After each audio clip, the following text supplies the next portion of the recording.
আসসালামু আলাইকুম। আশা করি সকলে ভালো আছেন। আজকে আমি আপনাদের সাথে আলোচনা করব আর্টিকেল নিয়ে। আমরা জানি এ এন্ড দি কে আর্টিকেল বলে। এ এন্ড দি কে আর্টিকেল বলে। এই এ এন্ড দি কে আবার দুই ভাগে ভাগ করে নেওয়া হয়েছে। কি কি ভাবে ভাগ করে নেওয়া হয়েছে? এ এন্ড হলো ইন্ডিপেন্ডেন্ট আর্টিকেল,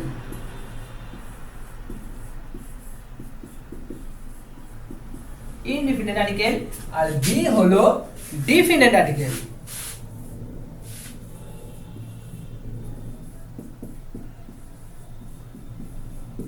ডিফিনিট আর্টিকেল।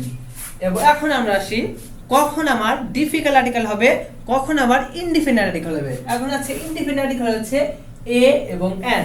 এখন আমাকে বুঝতে হবে কখন এই ইনডিফিনিটের কাজ এ এন হবে এবং কখন এই ডিফিনিট আর্টিকেলের কাজ দি হবে। আমরা জানি ইংলিশ বর্ণমালার 26টির মধ্যে 5টি vowel A E I O U. এই 5টি বাদে বাকি সবকিছু হচ্ছে কনসোনেন্ট। তাহলে ভায়েলগুলো কি কি? ভায়েল হলো এ ই আই ও ইউ। এই 5টি ভায়েল বাদে বাকি যত বর্ণমালা আছে সবগুলো হচ্ছে কনসোনেন্ট। এখন আসি, যদি কোনো শব্দের শুরুতে কনসোনেন্ট দ্বারা শুরু হয়, কি দ্বারা শুরু হয়? কনসোনেন্ট দ্বারা শুরু হয়, তাহলে বুঝবে এ। যদি যেমন এ ম্যান, এখানে এমটা হচ্ছে কনসোনেন্ট, কারণ এম 5টা ভায়েলের মধ্যে নাই, তাহলে এম হচ্ছে কনসোনেন্ট। এই কনসোনেন্ট থাকার কারণে এই শুরুতে বসছে এ। বুঝা গেছে ভাই? আসি কখন এন বসে। যে 5টা ভায়েল আছে, এই ভায়েল যদি কোনো শব্দের শুরুতে থাকে তাহলে তার পূর্বে এন বসে। যেমন অ্যান অ্যাপল, অ্যান অ্যাপল। যেহেতু এ আছে ভায়েল, এই ভায়েল কিন্তু 5টার মধ্যে আছে। এই শব্দটাই ভায়েল না? এ ই আই ও ইউ, এই 5টার মধ্যে এ আছে। তাহলে যেহেতু এখানে ভায়েল আছে, তাহলে তার পূর্বে কি বসবে? এন। ক্লিয়ার? এখন আসি সংক্ষিপ্ত নামের মধ্যে। যদি যেমন এমবিএ, এমবিবিএস, এমএ, এইগুলা শুরুর পূর্বে কি বসবে? যদি কোনো সংক্ষিপ্ত নাম তার উচ্চারণ ভায়েলের মতোই হয়, যদি আমি দেখাই দিতেছি, যেমন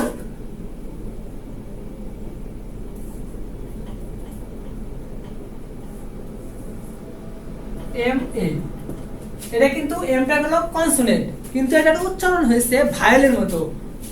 এম এ উচ্চারণটা এর মতো হয়েছে না? তাহলে এ হলো ভায়েল। আরেকটা দেই, MBBS, M B B S. এমবিবিএসটা দেখো, এটা কিন্তু এম, এটা কিন্তু কনসোনেন্ট। এই এম কিন্তু 5টা ভায়েলের মধ্যে নাই, এম হচ্ছে কনসোনেন্ট। তাহলে আমরা জানি কনসোনেন্টে থাকলে তার পূর্বে এ বসে। যেহেতু এই এমবিবিএস এর উচ্চারণটা হয়েছে ভায়েলের মতো, তাহলে আমরা এখান থেকে দেব, তাহলে এই ক্ষেত্রে আমরা দেব এন। ক্লিয়ার? যদিও সংক্ষিপ্ত নামের প্রথম অক্ষর কনসোনেন্ট, কিন্তু এটার উচ্চারণ হয়েছে ভায়েলের মতো, এর জন্য আমরা এর পূর্বে কি দেব? এন দিব। এখন যদি সংক্ষিপ্ত নাম কিন্তু এটার উচ্চারণ ভায়েলের মতো হয় নাই, তাহলে আমরা কি দেব? তারপরে কিন্তু আমরা এ দেব। একটা উদাহরণ দেই, যেমন বিএ, বিসিএস, যেমন বিএ, বিসিএস, বিসিএস। এই বিসিএস এর বিসিএস শব্দটা কিন্তু আমার উচ্চারণটা ভায়েলের মতো হয় নাই, তাই না? এর জন্য আমরা এই সামনে এই দিব, এটা কোনো পরিবর্তন হবে না। ঠিক আছে? এখন আসি ডিফিনিট আর্টিকেল। ডিফিনিট আর্টিকেল কি দেখছি? ডিফিনিট আর্টিকেল আমরা দেখছি দা। এখন আসি আমরা কখন দা বসবে। যদি কোনো নাউন একটা নির্দিষ্ট নাম বোঝায়, তখন তার পূর্বে দি বসবে। যেমন একটা উদাহরণ দেই,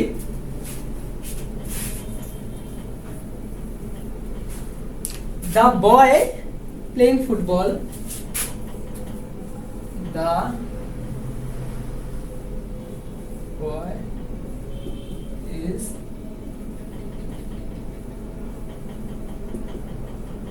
প্লেইং। তাহলে দ্য বয় ইজ প্লেইং এখানে একটা বালককে নির্দিষ্ট করে বোঝাইছে না, এর জন্য এর পূর্বে বসবে দি। ক্লিয়ার? এখন আসি এই পৃথিবীর মধ্যে যেমন চন্দ্র, সূর্য, গ্রহ, তারা, আবার পাহাড়, পর্বত, দ্বীপপুঞ্জ, সাগর, নদী, গিরিপুঞ্জ, যারা যেটা আমরা একটা সূত্র আকারে বলতে পারি, পাহাড়, পর্বত, দ্বীপপুঞ্জ, নদী, নালা, গিরিপুঞ্জ, চন্দ্র, সূর্য, গ্রহ, তারা এই বিশ্বে আছে যারা একটি করে যত, তাদের পূর্বে দি বুঝবে সার্ধবিধি মতো। এটা আমরা মুখস্থ করার চেষ্টা করি। তাহলে যদি থাকে সান, এস সান, সানটা এই সূত্রের মধ্যে আছে না, যেমন পাহাড়, পর্বত, দ্বীপপুঞ্জ, চন্দ্র, সূর্য, গ্রহ, তারা এই বিশ্বে আছে যারা একটি করে যত, তাদের পূর্বে দি বসবে সার্ধমিতি মতো। যেহেতু এখানে সান আছে তাহলে পূর্বে কি বসবে? দি বসবে।